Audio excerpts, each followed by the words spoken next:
আসসালামু আলাইকুম, সবাইকে আজকে ক্লাসে স্বাগতম। আজকে আমরা পড়াশোনা করব biology second paper chapter number 4, রক্ত ও সঞ্চালন। তো এই চ্যাপ্টারের আজকে আমরা যে টপিকটা পড়ব তা হচ্ছে তোমাদের রক্তবাহিকা। ঠিক আছে? তো ফার্স্ট অফ অল আমাদের জানতে হবে যে রক্তবাহিকা কাকে বলে। তো যেসব নালিকার মাধ্যমে রক্ত সংবহিত হয়, এক কথায় তাদেরকে বলা হয় রক্তবাহিকা। যেসব নালিকার মাধ্যমে রক্ত সংবহিত হয় তাদেরকে বলা হয় রক্তবাহিকা। তো ডিটেলসের সংজ্ঞাটা তোমাদের একবার পড়বা ক নম্বরের জন্য, যে রক্তবাহিকা কাকে বলে।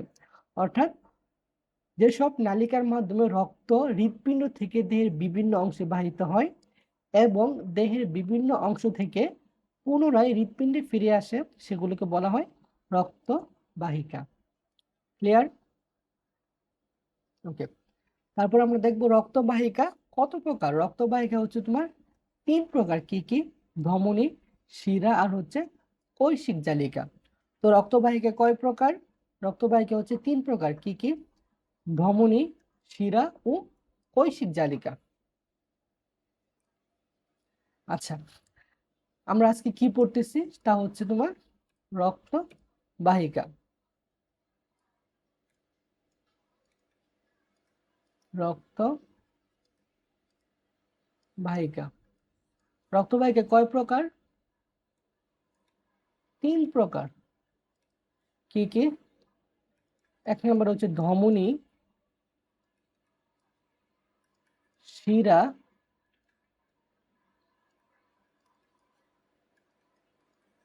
কৈশিক জালিকা।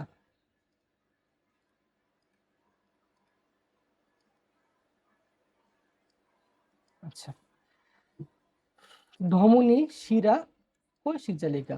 তো ধমনীটা আসলে কি? ধমনী হচ্ছে সেসব রক্তবাহিকা যাদের মাধ্যমে হৃৎপিণ্ড থেকে রক্ত সারা দেহে পরিবাহিত হয়। শিরাটা কি?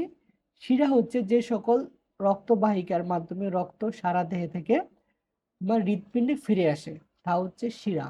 আর কৈশিক জালিকাটা কি? সেটা হচ্ছে তোমার এক ধরনের সূক্ষ্ম চুলের মতো রক্তনালিকা আছে। আচ্ছা, যেখানে ধমনী এবং শিরার সংযোগস্থল আছে, সেখানে তোমাদের জালিকাকার, হ্যাঁ, জালিকাকার বিন্যস্ত চিকন কিছু রক্তনালিকা আছে, তাদেরকে বলা হয় কৈশিক জালিকা।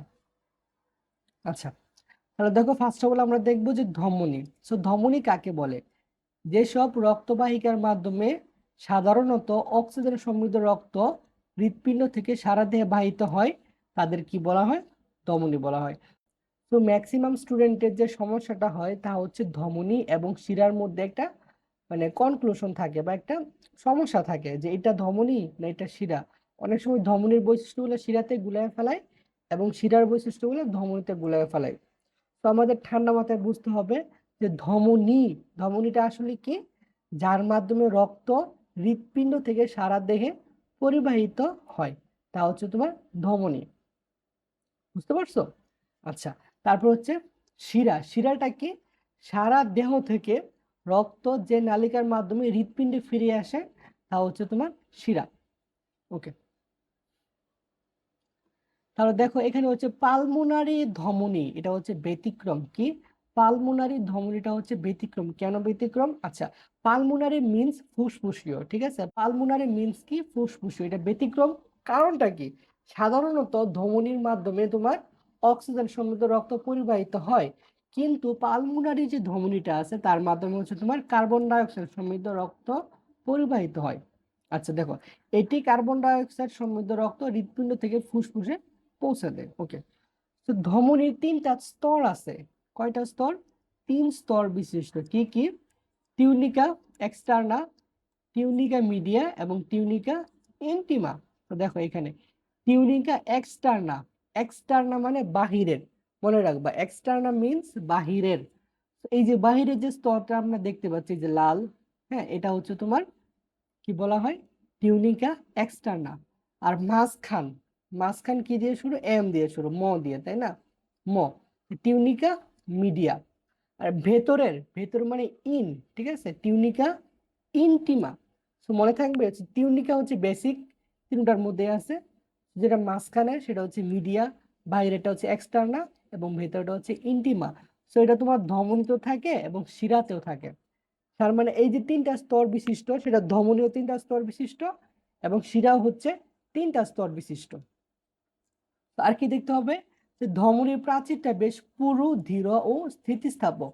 তো এর প্রাচীরটা পুরু হয়, ধীর ও স্থিতিস্থাপক। এর কারণটা কি, দেখো যে আমাদের দেহে হৃৎপিণ্ড প্রতিনিয়ত যে পাম্প হচ্ছে, হ্যাঁ, যে রক্তটা পাম্প করতেছে, এই পাম্পকৃত রক্ত তোমার ধমনীর মাধ্যমে কিন্তু সারা দেহে যাচ্ছে। কি হচ্ছে, ধমনীর মাধ্যমে হচ্ছে তোমার সারা দেহে পরিবাহিত হচ্ছে। তো যেহেতু এই পাম্প করা রক্তটা ধমনির মাধ্যমে পরিবাহিত হচ্ছে, সো এই ধমনির মধ্যে একটা প্রেসার, রক্ত যে হৃৎপিণ্ড যে পাম্প করতেছে, এই পাম্পের ফুল প্রেসার তোমার ধমনির মাধ্যমে থাকতেছে। তো সেজন্য এর প্রাচীরটা হয় বেশ পুরু হয়, দৃঢ় হয় এবং স্থিতিস্থাপক হয়। সো আমরা যে পালস মাপি, সো আমরা অনেক সময় কি হাতের কবজিতে ধরে পালস মাপতে পারি, তাই না? সো ওইটা কোন রক্তনালিকার মাধ্যমে ইয়া করা হয়, ফিল করা হয়, সেটা ধমনী নাকি শিরা? অবভিয়াসলি সেটা ধমনী। বুঝতে পারছো? তো সেই জন্য ধমনীর প্রাচীরটা বেশ পুরু, দৃঢ় ও স্থিতিস্থাপক হয়ে থাকে। তো আরেকটা জিনিস আমাদের দেখতে হবে, সেটা হচ্ছে যে ধমনীর শুরু এবং শেষ কোথায়। তো ধমনীর শুরু হয় হৃৎপিণ্ড থেকে, যেটা আমরা বুঝতেই পারছি, কারণ হৃৎপিণ্ড থেকেই তো রক্তটা ধমনীর মাধ্যমে যায়। আর শেষ হয় কোথায়, কৈশিক জালিকায়। ক্লিয়ার? ওকে। এখন আমরা দেখব কি, শিরা। তো শিরা আমি আগেই বলছি, শিরাটা আসলে কি, যেসব রক্তনালিকার মাধ্যমে সাধারণত কার্বন ডাই অক্সাইড সমৃদ্ধ রক্ত দেহের বিভিন্ন অঙ্গ থেকে হৃৎপিণ্ডে বহন করে নিয়ে আসে, তাদের বলা হয় শিরা। তো এক কথায় হচ্ছে, সারা দেহ থেকে যে রক্তনালিকার মাধ্যমে রক্ত হৃৎপিণ্ডে ফিরে আসে তাই হচ্ছে শিরা। তো সারা দেহ থেকে যে রক্তটা আসে তা হচ্ছে তোমার কার্বন ডাই অক্সাইড সমৃদ্ধ।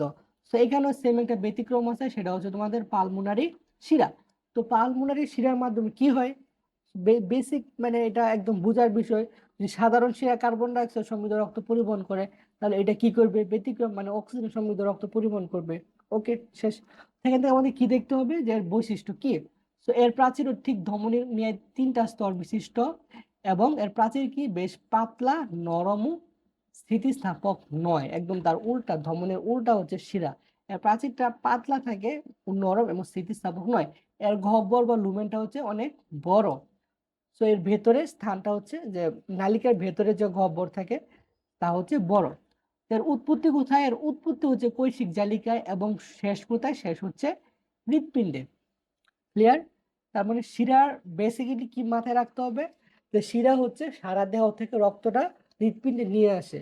তো ব্যতিক্রম হচ্ছে পালমোনারি শিরা বা ফুসফুসীয় শিরা। তো শিরা কয়টা স্তর বিশিষ্ট, মানে শিরার যে প্রাচীর কয়টা স্তর বিশিষ্ট, তিনটা স্তর বিশিষ্ট। কি কি, বাহিরের স্তরটা হচ্ছে, বাহিরের স্তরটা হচ্ছে টিউনিকা এক্সটার্না, ভেতরের মাঝখানেটা হচ্ছে টিউনিকা মিডিয়া এন্ড ভেতরেরটা হচ্ছে টিউনিকা ইন্টিমা। ওকে। এখন আমরা দেখব রক্তজালক বা কৈশিক জালিকা। সো রক্তজালক বা কৈশিক জালিকাটা আসলে কি, এটা হচ্ছে যে আমাদের দেহে একটা জায়গায় তোমার শিরা এবং ধমনী পরস্পর মিলে যায়। তো যে জায়গায় মিলে ওইখানে তোমার সূক্ষ্ম রক্তনালিকা থাকে, ওই সূক্ষ্ম রক্তনালিকার মাধ্যমে ওরা মিলিত হয়। ওই সূক্ষ্ম রক্তনালিকাকে বলা হয় কৈশিক জালিকা। এই দেখো, রক্তবাহিকা যা যা প্রশাখা ধমনী ও শিরা সংযোগস্থলে জালিকাকারে বিন্যস্ত থাকে। কি, ধমনী এবং শিরা সংযোগস্থলে কি হয়, জালিকাকারে বিন্যস্ত থাকে, সেগুলিকে বলা হয় রক্তজালক বা কৈশিক জালিকা। তো এটা হচ্ছে দেখতে অনেকটা একদম সূক্ষ্ম, অনেকটা চুলের মতো বলা যায়, একদম সূক্ষ্ম রক্ত নালিকা। ক্লিয়ার?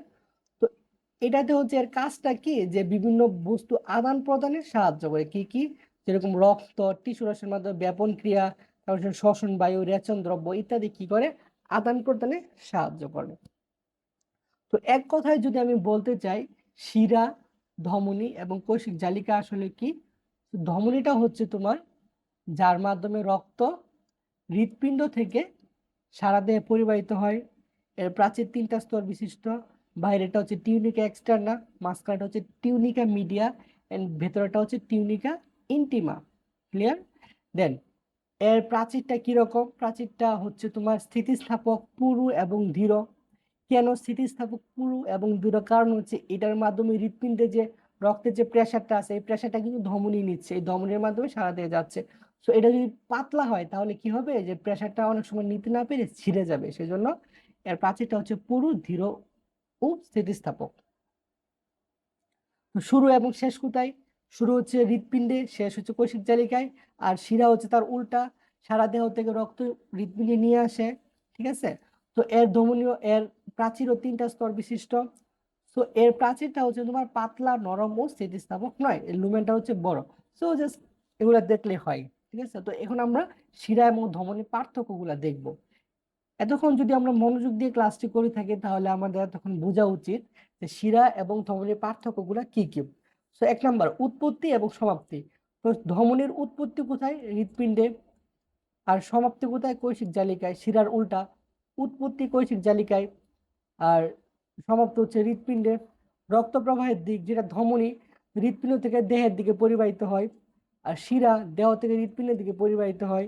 রক্তের প্রকৃতি, ধমনীর মাধ্যমে অক্সিজেন সমৃদ্ধ রক্ত পরিবাহিত হয়, বাট ব্যতিক্রম হচ্ছে এই যে পালমোনারি ধমনী ছাড়া অন্য সকল ধমনী অক্সিজেন সমৃদ্ধ রক্ত পরিবহন করে। রক্তের বর্ণটা কিরকম? উজ্জ্বল লাল বর্ণের, কারণ যেহেতু অক্সিজেন সমৃদ্ধ রক্ত পরিবহন করে সেজন্য অনেকটা উজ্জ্বল লাল বর্ণের হয়। পালমোনারি শিরা কি হয়? আর শিরাতে কি হয়? পালমোনারি শিরা ছাড়া অন্য সকল শিরাগুলোতে কার্বন ডাই অক্সাইড সমৃদ্ধ রক্ত পরিবহন করে। এর বর্ণটা কিরকম? কালচে বর্ণের হয়, রক্তটা হচ্ছে কালচে বর্ণের হয়। প্রাচীর, তো আমরা আগে পড়ছি ধমনীর প্রাচীরটা বেশ পুরু ও স্থিতিস্থাপক, আর শিরাটা হচ্ছে কম পুরু এবং অস্থিতিস্থাপক। লুমেন মানে গহ্বর, ভিতরে ফাঁকা স্থান, যে নালিকার ভিতরে রক্ত পরিবাহিত হয় ওর ভিতরে ফাঁকা স্থানটা কিরকম? তো ধমনীটা ছোট আর শিরাতে বড়। কপাটিকা, কপাটিকা হচ্ছে তোমাদের এক ধরনের গেট বা দরজা বলতে পারো, যে তোমাদের যে রক্ত একদিক দিয়ে যাবে কিন্তু বিপরীত দিকে আসতে পারবে না। ঠিক আছে? সে হচ্ছে কপাটিকা। তো কপাটিকা ধমনীতে থাকে না এবং শিরাতে সেমিনুলার কপাটিকা থাকে। তো এই হচ্ছে আমাদের আজকের ক্লাস। তো আজকের ক্লাসে আমরা কি পড়ছি? যে ধমনী, শিরা অ্যান্ড কৈশিক জালিকা। সো বিষয়টা এতটা ইম্পর্টেন্ট না হলেও আমাদের বায়োলজি পড়ার ক্ষেত্রে এই 3টা জিনিস অবশ্যই মাথায় রাখতে হবে। হ্যাঁ, ভালো করে বুঝতে হবে যে ধমনীটা কি, শিরাটা কি এবং কৈশিক জালিকা কি। সো এদের বৈশিষ্ট্যগুলো আমাদের মাথায় রাখতে হবে। ঠিক আছে? তো এই পার্থক্যটা অনেক সময় খ নাম্বারে আসতে পারে, দেখা যায়। তো এটা আমাদের ভালো করে পড়তে হবে। তো আজকের ক্লাস এ পর্যন্তই, দেখা হবে পরবর্তী কোনো ক্লাসে। আর এই চ্যাপ্টারের প্রথম থেকে এই পর্যন্ত আমরা আরো 3-4টা ক্লাস নিয়েছি। তো তোমরা যারা আগের ক্লাসগুলো দেখোনি, তো আগের ক্লাসগুলো দেখে আসতে পারো। দেখা হবে পরবর্তী কোনো ভিডিওতে। তো তখন ভালো থেকো। আল্লাহ হাফেজ।